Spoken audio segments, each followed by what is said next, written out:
اللہ وبرکاتہ۔ ریڈیو قطر آپ سے مخاطب ہے۔ سیف الرحمان سے آج کا دوسرا نشریہ سماعت فرمائیے۔ پہلے اہم خبروں کا خلاصہ۔ قطر اور امریکہ فوجی تعلقات کو مزید فروغ دے رہے ہیں۔ نائب وزیر اعظم و وزیر خارجہ نے افغانستان سے متعلق دوحہ میں ہونے والے اجلاس کے مثبت نتائج کا خیر مقدم کیا ہے۔ عوام کی بھرپور دلچسپی کے پس منظر میں مجلس شورا کے الیکشن کی نگران کمیٹی نے انتخابی لسٹوں پر اعتراضات اور شکایات کی اپیلیں وصول کرنے کی مدت میں اضافہ کر دیا ہے۔ طالبان تحریک نے افغانستان کی 17 ریاستوں پر کنٹرول حاصل کر لیا ہے۔ اور الجزائر نے اعلان کیا ہے کہ وہ ریاست تیزی عہدوں کے تمام علاقوں کی آگ بجھانے میں کامیاب ہو گیا ہے۔ یہ تھا اہم خبروں کا خلاصہ، اور اب پیش خدمت ہے ریڈیو قطر سے آج کا دوسرا مفصل نشریہ۔ بسم اللہ الرحمن الرحیم۔ آج کے اس نشریے کا آغاز قطر اور امریکہ کے درمیان اسٹریٹجک تعاون کے تسلط کی خبر سے کرتے ہیں۔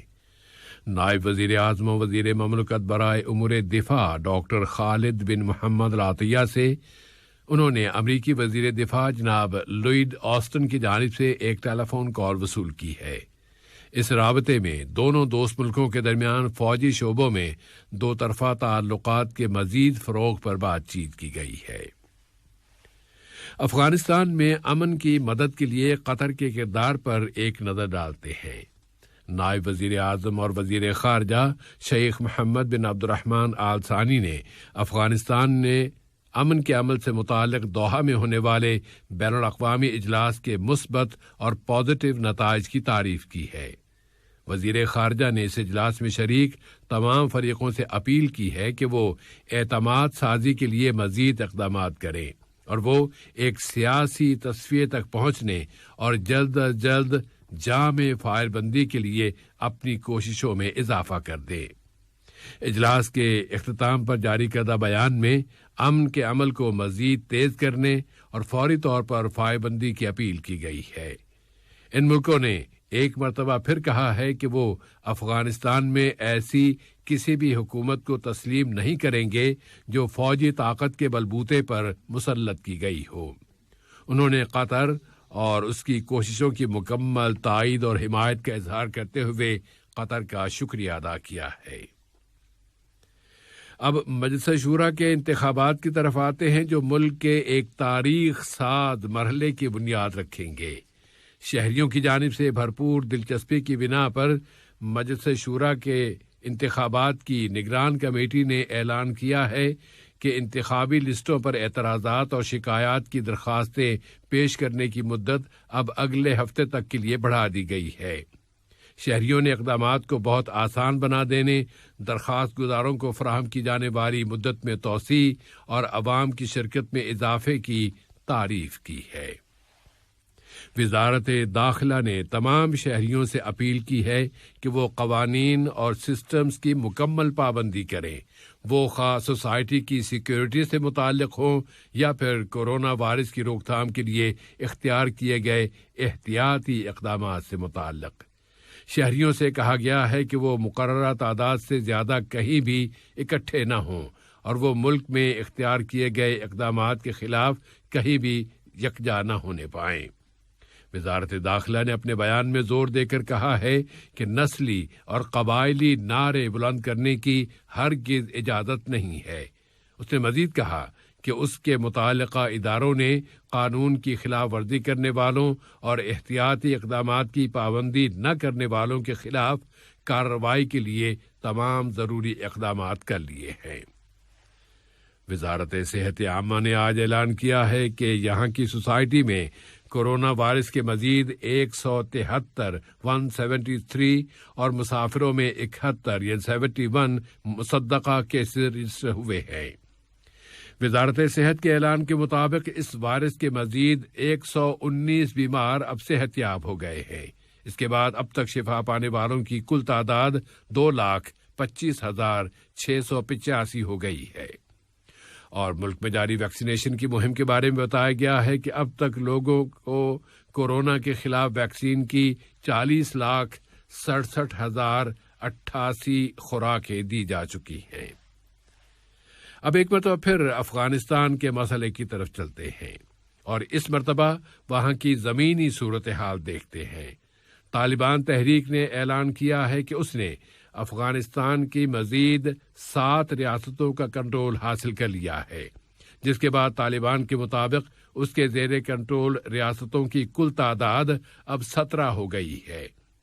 دوسری جانب افغان پولیس کے ایک اہلکار نے بتایا ہے کہ طالبان تحریک نے 2 ہفتوں کی زبردست لڑائی کے بعد اب افغانستان کی جنوبی ریاست ہلمند کے دارالحکومت لشکرگاہ پر بھی قبضہ کر لیا ہے۔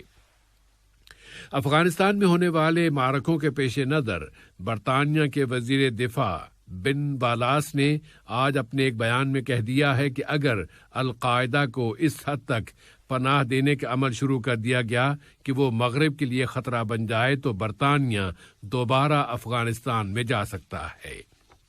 ادھر اقوام متحدہ کی ایجنسیوں نے طالبان کی پیش قدمی کی وجہ سے لاکھوں افراد کے بے گھر ہو جانے کی صورت میں ایک انسانی سانحے پر متنبہ کیا ہے۔ اقوام متحدہ نے کہا ہے کہ کابل کی طرف بڑھنے والے طالبان کے حملوں کے اثرات سول باشندوں کے لیے سانحاتی ہو سکتے ہیں۔ اس نے کہا کہ اب بھی ایک امید موجود ہے کہ مذاکرات کے ذریعے لڑائی بند ہو جائے۔ واشنگٹن ایران کے ایٹمی مسئلے کی وجہ سے تہران کے ساتھ جنگ نہیں کرے گا۔ امریکہ کی سراغ رسانی کی مرکزی ایجنسی CIA کے ڈائریکٹر ولیم بیرنس نے امریکہ کا یہ واضح پیغام اسرائیلی اہلکاروں تک پہنچا دیا ہے۔ انہوں نے مزید کہا کہ ایٹمی سمجھوتے میں ایران کی واپسی اب کہیں زیادہ مشکل ہو گئی ہے۔ اس کے باوجود بھی اسرائیلی وزیر اعظم یائیر لابید یہ اقرار کر چکا ہے کہ ایران کے ایٹمی پروگرام کے بارے میں ایران کے ساتھ سمجھوتے کا کوئی بھی متبادل منصوبہ موجود نہیں ہے۔ لبنان میں آج جمعے کے روز بیشتر پیٹرول اسٹیشن بند رہے، اور وہ بھی اس انتظار میں کہ وزارت ایندھن اور پانی کی جانب سے سرکاری طور پر نرخوں یعنی ریٹ کا اعلان کیا جائے گا۔ جو چند ایک پیٹرول اسٹیشن آج کھلے تھے وہاں گاڑیوں کی بہت لمبی لمبی قطاریں لگی ہوئی تھیں، اور وہ قطاریں بڑھتے بڑھتے کئی کلومیٹر تک پھیل گئی تھیں۔ تیونس کے صدر نے اپنے فیصلوں کا دفاع کرتے ہوئے کہا ہے کہ جو غیر معمولی اقدامات کیے گئے ہیں وہ قانون اور دستور کے عین مطابق ہیں۔ ادھر النہضہ تحریک نے بحران سے نمٹنے کی ایک کمیٹی قائم کر دی ہے جو ایسے حل اور مفاہمتیں تلاش کرے گی جن کے ذریعے ملک کو مزید ابتری اور بدترین صورتحال سے بچایا جا سکے۔ پھر اداروں کو بحال کرنا بھی مقصود ہے۔ النہضہ تحریک نے کہا ہے کہ اس نے تیونسی عوام کا غصے بھرا پیغام وصول کر لیا ہے اور وہ اپنی غلطیوں پر نظر ثانی کے لیے تیار ہے۔ الجزائر میں شہری تحفظ کے ادارے نے آج اعلان کیا ہے کہ وہ ملک کی شمالی ریاست تیزی اوزو میں تمام مقامات پر لگنے والی آگ بجھانے میں کامیاب ہو گیا ہے۔ اس ادارے نے مزید کہا ہے کہ اس کے یونٹس 15 ریاستوں میں 76 مقامات پر لگی آگ کو بجھا چکے ہیں، اور اب 11 ریاستوں کے 35 مقامات پر لگی ہوئی آگ کو بجھانے کی کوششیں کی جا رہی ہیں۔ الجزائر کے صدر عبدالمجید تبون نے آگ کے ان واقعات کو ایک سانحہ قرار دیا تھا اور کہا تھا کہ ان میں سے بیشتر واقعات میں مجرمانہ ہاتھوں نے آگ لگائی ہے۔ اور آج کے اس نشرے کی آخری خبر یہ ہے کہ ترکی میں سانحوں اور ہنگامی حالات کے ادارے نے اعلان کیا ہے کہ ملک کے شمالی حصوں میں آنے والے سیلابوں میں جاں بحق ہونے والوں کی تعداد اب 27 ہو گئی ہے۔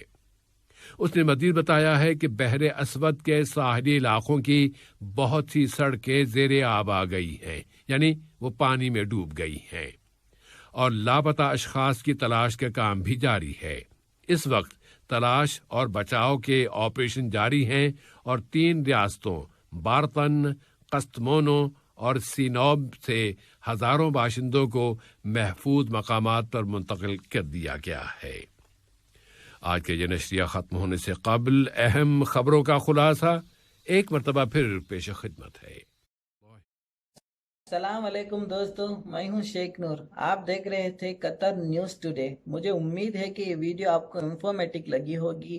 اسی طرح کے ویڈیو پاتے رہنے کے لیے نور ٹائم 24/7 یوٹیوب چینل کو سبسکرائب کیجیے اور اس ویڈیو کو لائک، کمنٹ اور شیئر ضرور کیجیے۔ اگر آپ فیس بک پر دیکھ رہے ہیں تو شیخ نور پیج کو لائک کیجیے اور فالو کیجیے تاکہ میں جیسے ویڈیو اپلوڈ کروں آپ تک پہنچ جائے۔ شکریہ۔